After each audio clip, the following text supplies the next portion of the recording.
Hey there, here we are back for chapter 13. Today we are reading The Witch of the Woods. I grabbed a gnome by his leg just outside the woods. I held him upside down with both my arms. He grunted and swatted his stubby hands at me. But once I said I had a message for him to deliver. He clapped his hands and smiled, showing tiny yellow teeth. I set him down and recited my message. For Red. I know you are mad at me, and this might make you madder, but I am going to see the witch. If I don't return, please take care of milk and nothing. Rump.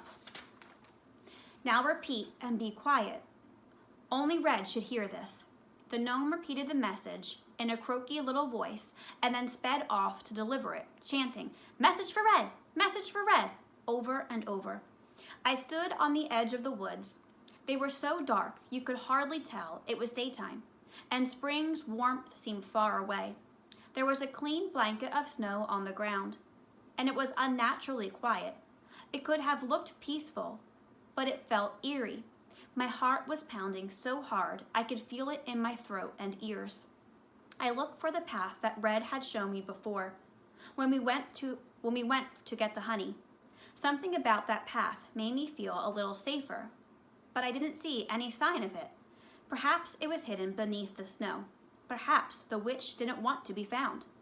I started to think this was a very stupid idea.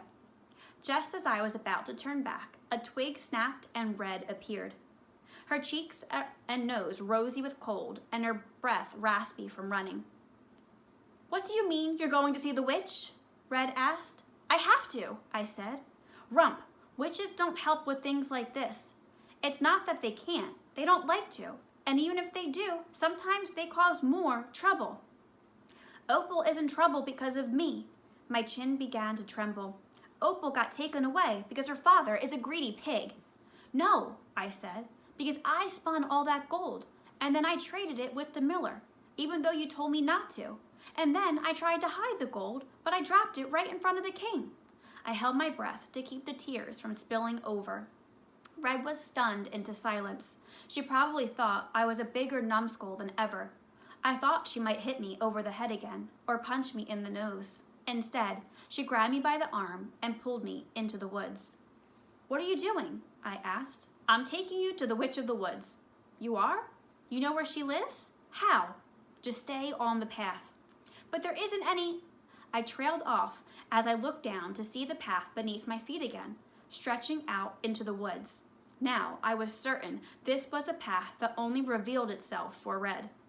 We followed the path for a ways until dark trees surrounded us and the village had disappeared behind. This path didn't wind or wander much. It was narrow but clear, with stones along either side. Red walked fast and determined, still pulling me by the arm. A squirrel chirped and screeched right above my head. "Squirrel!" I squeaked, crouching down and covering my head with my arms.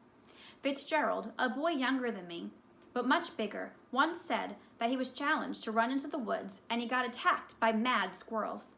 He still has little teeth marks all over his face and neck. "They won't attack you," said Red. I slowly looked up and saw that the squirrel was gone. And they never attack Fitzgerald either. That's the story he tells, but his scars are really just from the pox and scratching so much. We were walking uphill now, and the farther up the mountain we went, the colder it got. Soon snow began to fall, even though it had been warm in the village. Big fat flakes came and settled, threatening to cover the path if we didn't hurry. My feet were numb. Then finally, as if it had just materialized before me, we saw a cottage, nestled in the trees, smoke rising from the chimney.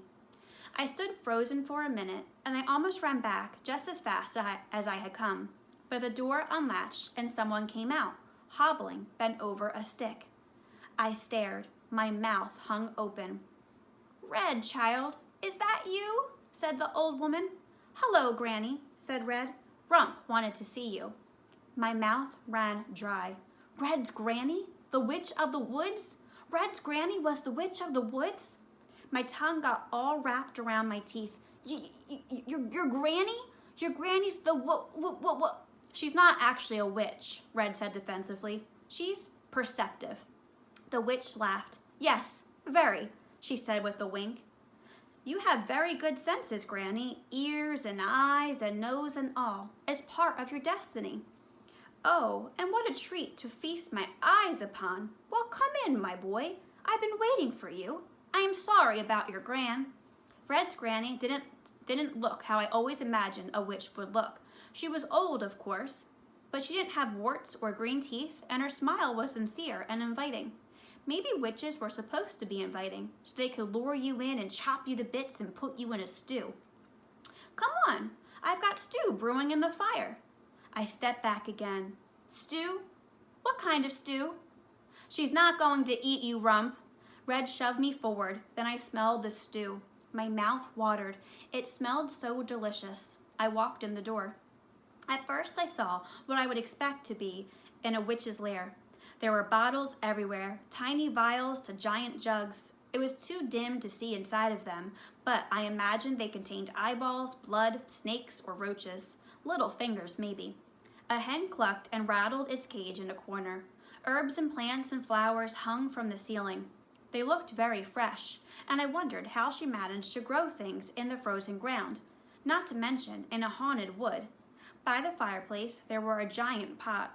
That's where the witch would pull all my little pieces, no doubt. The witch, or Red's granny, I don't know how to think of her now, beckoned me over to the fire. The pot was full of broth and vegetables I hadn't seen in ages, even though I had been eating a lot. Basil, celery, onions, meat, and other smells reached my nose and made my stomach rumble. So, said the witch, blocking the path to my stew, the trouble has begun. Begun? I asked. Oh, you're just getting started, my boy, she laughed, and wheezing a cackle. Spinning gold, bargaining with the miller. Great mountains, boy, where did you ever get such an idea?